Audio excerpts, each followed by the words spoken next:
volunteers maglinis at sa mga gusto din po mag-donate ng sako.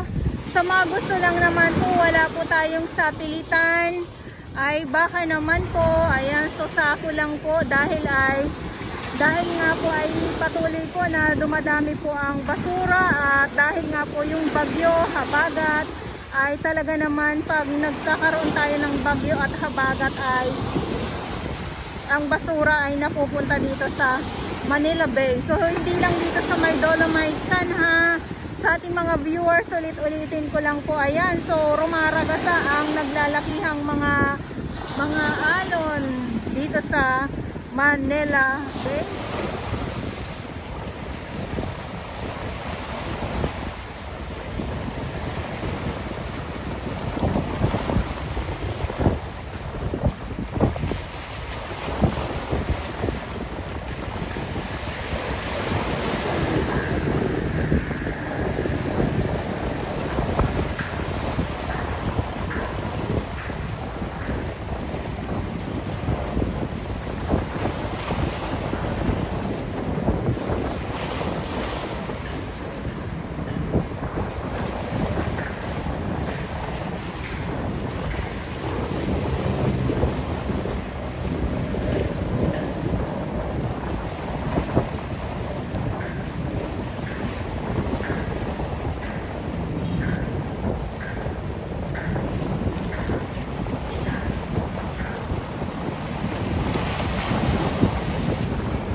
Manila Dolomite Sand po tayo ngayong araw. At ngayon ay, ngayon ay October 4, 2023. Good afternoon po. At nandito tayo sa karugtong nitong phase 2 ng Dolomite Sand, na kung saan nga po ay rumaragasa ang malakas, umahambalos ang malakas na alon dito sa dalampasigan ng Manila Dolomite Sand, or nandito tayo sa gray sand. Wala po itong wala po itong Dolomite Sand dito sa parte na to.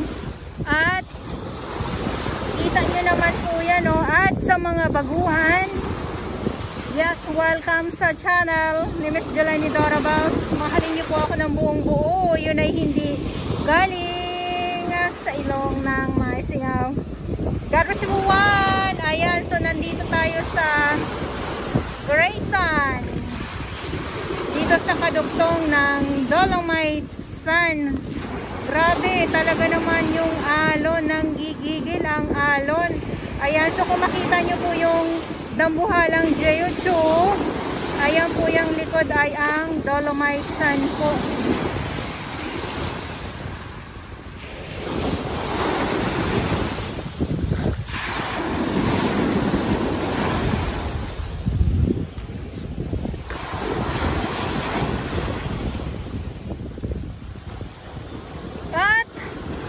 Update nga po tayo dito, no? So, usaping Manila Bay, ulit-ulitin ko po. So, yung ating mga warriors, andito po yan sila. Ayan. So, DPS Mandaragat sa Manila Yacht Club at ang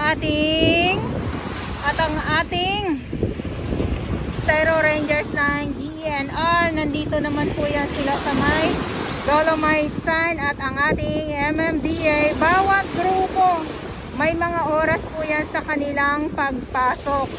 Ayan, so pinakita ko lang po sa inyo itong side na to dito sa may gray sand po. Grabe yung alon. So yung mga basura ay nandito na sa tabi, dito sa may dito sa may mga kabatuhan. Pero ay mawawala din po ito kasi yung ating mga warriors nandito naman po, at hindi naman po yan sila nawawala. At syempre sa ating mga volunteers, maraming salamat po sa inyong lahat.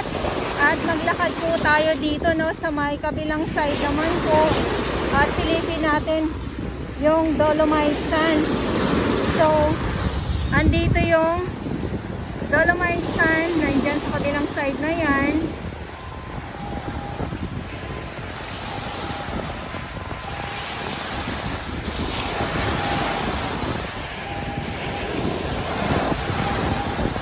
At yung basura nga po ay talaga naman ay nandito na sa tabi, sabi ko nga. At iikot ko lang po para po makita ninyo, para naman.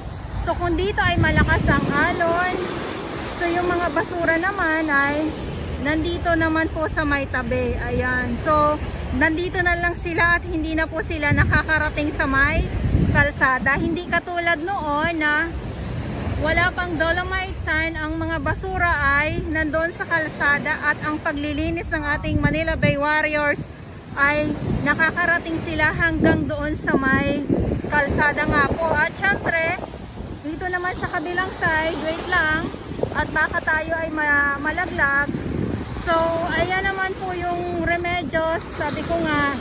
So, nandito tayo sa may gray sand, kadugtong ng phase 2 ng Dolomite Sand po. Ayan. So dito ulit-ulitin ko po, wala pong pinambak na Dolomite Sand dito. Dulo na po ito. At dito sulakad tayo at silipin naman natin dito sa may bandang unahan. So halo na nga po yung mga basura dito.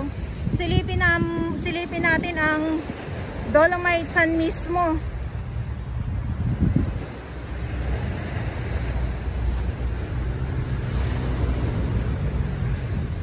So itong mga kahoy na to ay pwede nang panggatong, at saka may kumukuha naman po dito.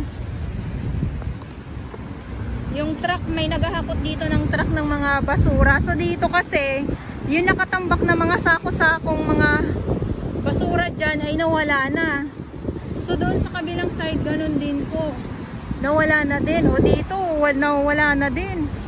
Kasi nga no, nung nag-ano tayo, nag-international coastal clean up, ang dami mga nag-volunteers na din. At yung mga nahakot nga po nila ay nakuha na din dito. So ito ay panibago naman ito kasi nga hindi mawala-wala ang sama ng panahon. Kaya ganito na lang po palagi ang ating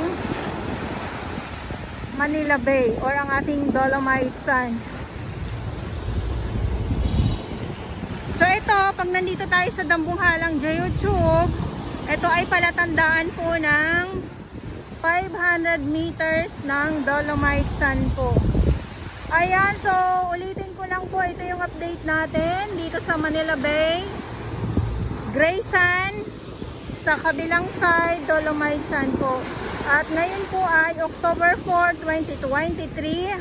At sa mga baguhan, yes, welcome sa channel ni Miss Jelani Dorabel. Mahalin niyo po ako ng buong buo. Yun na hindi galing sa ilong ng Marcio. Pero si Juan at yung mga ibon nagkakagulo, kaya natatawa ako kasi yung mata ko hindi ko na naman malaman kung saan naman tututok ang aking mga mata sa mga ganitong mga ibon na nagkakagulo simula doon sa may Remedios hanggang dito. Ayan, gulong-gulo sila, kaya pag matapos pa itong bagyo na to, pagkatapos ng mga basura na nakikita natin dito ay ang kapalit nito ay mga yamang dagat.